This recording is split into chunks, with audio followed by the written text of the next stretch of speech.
یک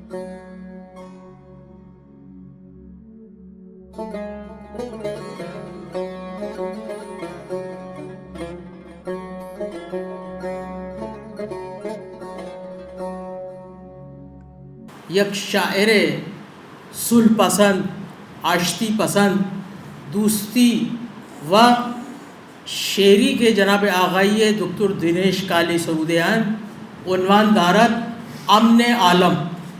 یعنی ایشون هم تقریبا همون روال رو در قرن 21 ادامه دادهاند.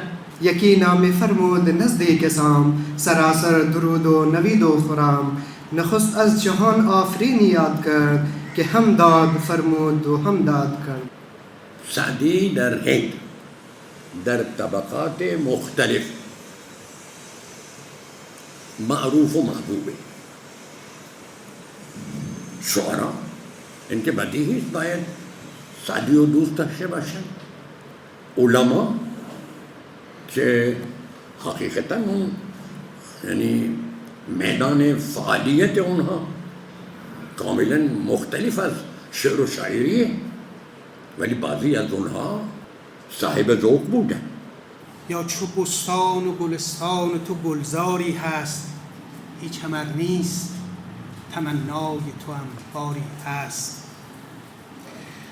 مشنو ای دوست که غیر از تو مرا یاری هست، یا شب و روز به جز فکر تو هم کاری هست. مشتاقی و صبوری از حد گذشت مرا، گر تو شکیب داری طاقت نمان. بخشش درس زندگی است. سعدی معلم زندگی است.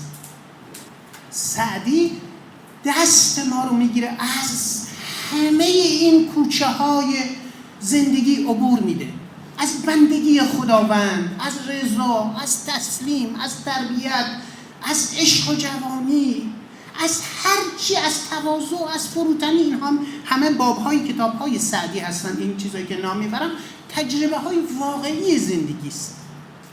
وقتی افتاد فتنه‌ای در شام، هر کس از گوشه‌ای فرا رفتند. روستا زادگان دانشمند، به وزیری پادشاه رفتند.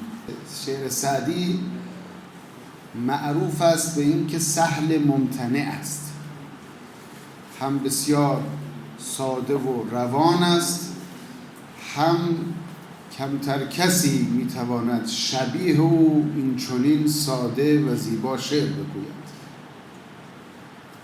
این هنر بزرگ سعدی است. بنی آدم سرشت از خاک دارند، بنی آدم سرشت از خاک دارند، گر خاکی نباشد آدمی نیست. This is a great occasion today. The great Iranian poet Sadi. In Maharashtra, in India, this period is also crucial as compared to the Iran in the period of Sadi. So on the behalf of the birth anniversary of the Sadi, my book, basically this is not my book, is edited by other professors, and I have written one poems on the world peace. It is the syllabus of the Maharashtra University BSc, BCom and BA. And these poems in a very short time translated into all Indian languages. هر که خدمت کرد او مخدوم شد، هر که خدمت کرد او مخدوم شد، هر که خود را دید محروم شد.